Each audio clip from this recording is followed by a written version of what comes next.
सकते हैं। तो मेरा उसमें निवेदन है, ये जो कमेटी है पूरी, कि चांदी ठीक है आपके यहाँ 500 है दोनों तरफ से, लेकिन कोशिश करें कि ये जो 1-1.5 किलो चांदी हो रही है उसको हम कम करें, जितना हो सके कम करें, क्योंकि महंगाई बहुत हो गई, भाव बहुत बढ़ गए। शादी में डीजे बजाने पर प्रतिबंधित है, लड़का लड़की के भागने पर 50,000 लड़के तरफ से गुना है ना, और डीजे बजाया जाएगा तो 25,000 का गुना देना होगा। शादी में गुना देना होगा वो तो ठीक है, डीजे बजाने पर साथ में पुलिस को फोन लगा के जब्त भी कराना है इसको, है ना। शादी में अंग्रेज से प्रतिबद्ध रहेगा। पिछले साल बहुत शानदार आप सबने मेहनत करी, बिल्कुल शादी में दारू कहीं नहीं मिली, हमको भी नहीं मिली, कहीं भाव ही नहीं बढ़े दारू के भी, क्योंकि कोई ले नहीं जा रहा था। तो ये बहुत अच्छा काम किया आप सबने मिलकर, तो ये भी अच्छा निर्णय है, प्रतिबंधित रखना ही है ना। और यदि कोई पहले से शादी ब्याह नुक्ता गाता फटला इनके लिए पहले से दारू इकट्ठी करके रखे, रजिस्टर करके, तो गुप्त सूचना करवा देने के पहले से उसको पकड़वा दो। ये समझ में आए तो क्या करें, है ना। नाबालिग लड़का लड़की भागने पर 51,000 रुपए दंड कर बालिका को माता पिता को सौंपना है। ये पूरे जिले में एक जैसा नियम है। उसका कारण ये कि देखो, एक तो नाबालिग लड़की को लेकर भागना भी अपराध है, नाबालिगों की शादी करना भी अपराध है, कानूनी अपराध है, ठीक है। तो हमारी पंच व्यक्ति है तो नाबालिग के धमकी देती है कि एफआईआर करा के तुमको जेल में डाल देंगे। तो ऐसी स्थिति में हम लोग क्या करें, नियमानुसार लड़की को वापस दे, क्योंकि वो नाबालिग है ना। उससे बच्चे पैदा होते हैं, वो भी दिक्कत में आ जाते, बहुत बार वो उसकी डिलीवरी के दौरान डेथ भी हो जाती है, मृत्यु भी हो जाती है। तो उनको वापस देना है 51,000 रुपए दंड के साथ में, ठीक है। और शादी कब करेंगे उसकी, बालिग होने पर। जबरदस्ती लड़की को पकड़ने पर 51,000 रुपए का दंड, ठीक है। लड़की को वापस देना माता पिता को। पत्नी के जिंदा होने पर दूसरी शादी करने पर 5,51,000 का है।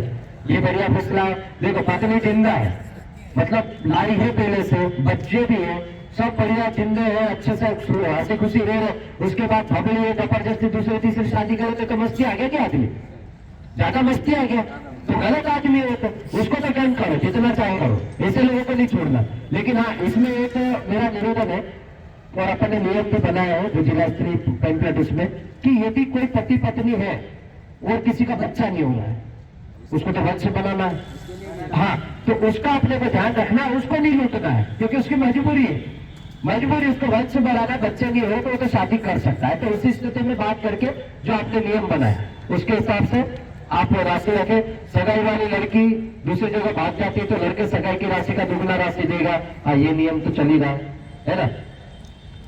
सभी प्रकार के लाभ भाग क्षेत्र के हिसाब से लिए जाएंगे, इससे कोई लाभ अलग नहीं मांगेगा। तब भी 2,000 है, धार के 500 है, हाँ हो के 1500 है, लत्ती के 1500 है, पुजारा के 1,000 है, वर हो चुका 1,000 है, फेरन के 500 है,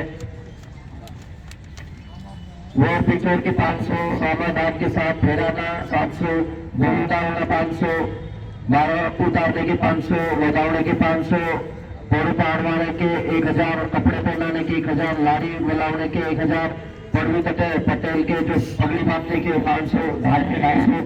धार आपको सिर्फ देसी मोड़े की डालनी, ध्यान रखना, ताड़ी चल जाएगी, नहीं तो वो लाल पीले कपड़े ला के धार ला ले यार करके मत डाल देना, नहीं तो खत्ते भी नाराज हो जाएंगे, उन्होंने तो बेचारे ने देखे नहीं ऐसे कपड़े, ठीक है। बस बात भेट ही खत्म हो गया, भले खड़े हो जाओ, कोई दिक्कत नहीं है। फिर 4 क्विंटल 65 चावल, 1 बकरा, वधावना 500, ठीक है। पोहा भरावना 500, सगाई मांगनी वधावने 500 है, गाठा वधावने जो 500 सीधे, ठीक है। ये थोड़े इनको और कम कर रहा है, अभी तरफ से 4,000, तो लड़के पक्ष की ओर से 6,000, बराबर 10,000, ये भान करेंगे। लड़की के स्थान पर होने पर या बच्चे नहीं होने पर, हाँ ठीक है, 2.5 लाख दहेज दिया जाएगा। सगाई टूटने अथवा सगाई हो जाने के बाद जो भी पक्ष बदल जाता है वो सगाई का, हाँ ये ठीक है, दुगना देना पड़ेगा। काटला सोलू 5,000 है ना। और इसमें भिलाला समाज के लिए दहेज 51,000, लाख भाग 15,000, चांदी 500, दोनों तरफ बराबर है ना। 100 का लाख भाग 5,000 है, लड़का लड़की भागने पर 50,000, वही सेम है। शादी में बाकी नियम तो लगभग वही है, बस वो लाख भाग में और दहेज में ऊपर नीचे। देखो, पटलिया समाज हमारे यहाँ तो नहीं, आपके यहाँ है ना, बरजरपुरा क्षेत्र हमारे इधर यार इतने कम पैसे में शादी कर देते हैं, 1,000 रुपए में कर देते हैं। डीजे है नहीं उनके, दारू चलती नहीं, तो अपन क्या अपने के खदान है क्या पैसे कि सोना उगल रही अपनी खेती? तो अपने को कम करना चाहिए कि नहीं? उनसे सीखना चाहिए कि नहीं सीखना चाहिए? तो थोड़ा बहुत तो अपन कम करें, भले एकदम से खत्म नहीं कर सकते, धीरे धीरे कम करके अपन उसको आपने ये बनाया ठीक है, अगले साल और कम करें। सही है, अपडेट हर साल करना पड़ेगा और एक साल में पूरा सुधार नहीं आता, एक साल में अपन बहुत कुछ सुधार कर लाए हैं। इस बार और मेहनत करना आपको, ये कागज लेके आप लोग गांव-गांव जाओ और 26 जनवरी को जो ग्राम सभा होने हुए उसमें बैठ के अभी से बैठकें करके बोल देना कि ये प्रस्ताव पारित करवाना और एक साथ प्रस्ताव पारित करवाओ। ये एक बड़ी उपलब्धि हो जाएगी भाभरा क्षेत्र में। एक ही तारीख में हो जाएगी, एक ही तारीख। सरपंच साहब आगे करने के लिए हम सहमति देते हैं और हम प्रस्ताव पारित। तो ऐसी सोच हमारे अंदर घुसा दी गई है और घुसाने वाले कौन है?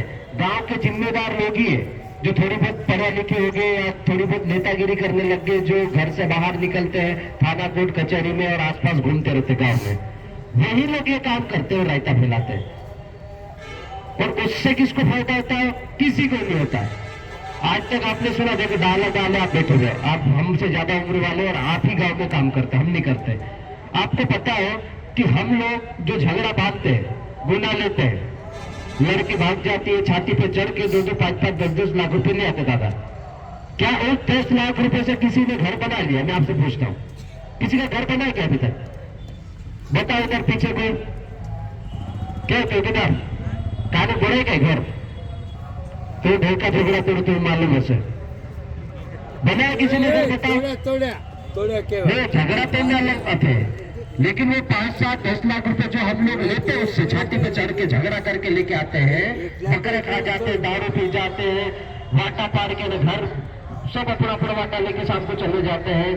और उसके बाद किसी को कम ज्यादा मिल जाए या किसी को लाल पीली सफेद सही नहीं मिले तो वो भी झगड़ा कर लेता है, नया लफड़ा पैदा कर देते हैं।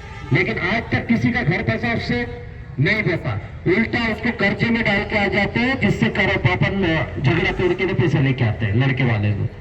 और हमारी बेटी वही रह रही है उसी के घर में। अब वो बेटी कहा जाती, फिर बाद में गुजरात जाती है, जाती कि नहीं जाती?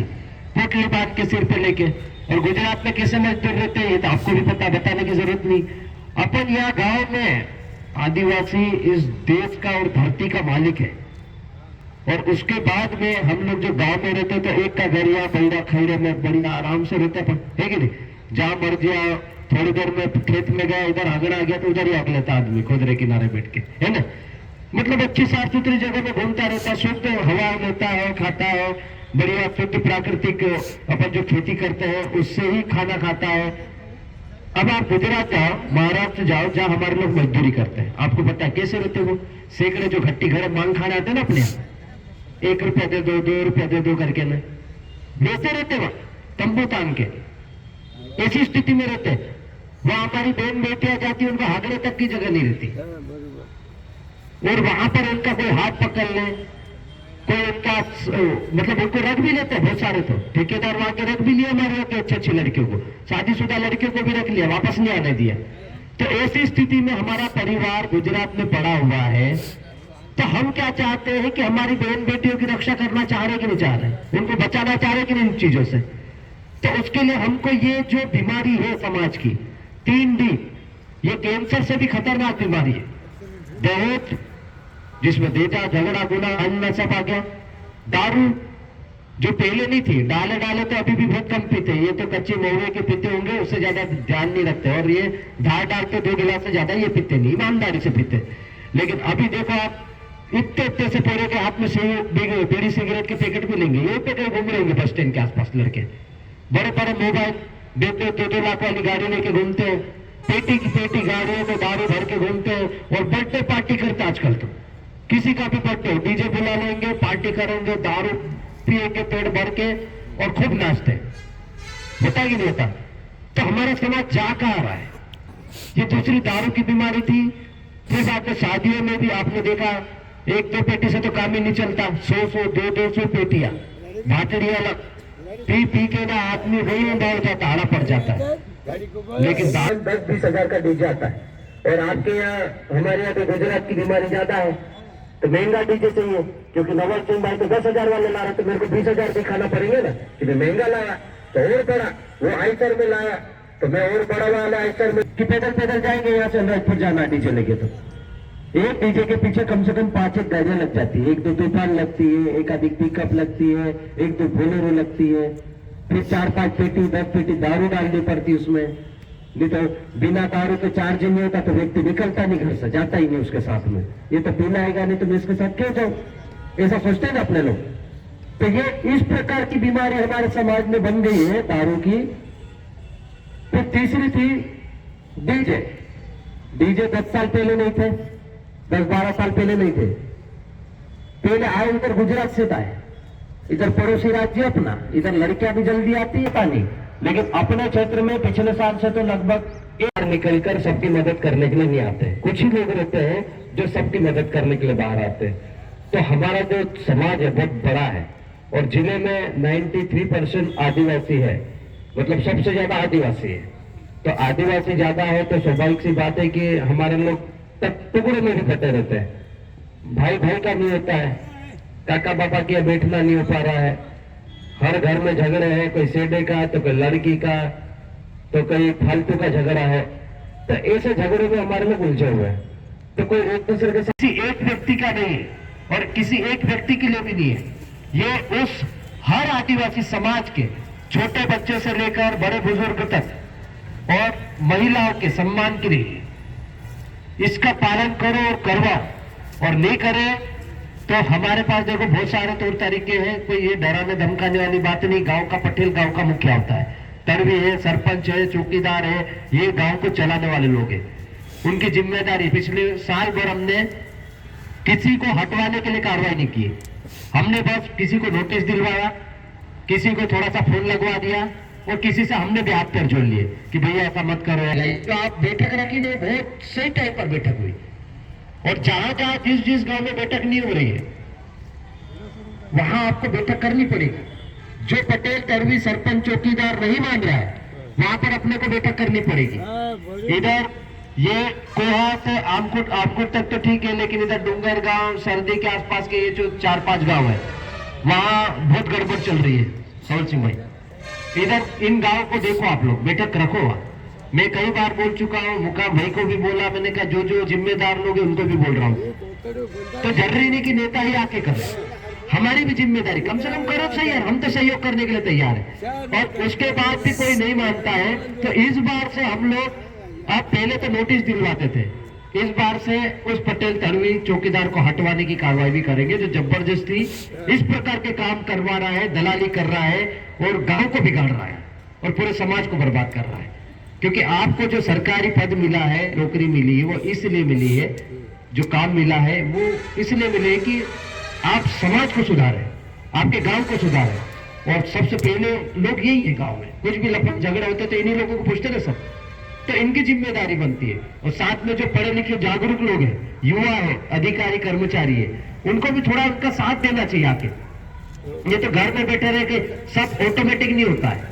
हम भी घर में बैठे थे तो हो जाता क्या। आज हम निकले घर से, आप निकले घर से, इतने लोग इकट्ठे हुए यहाँ पर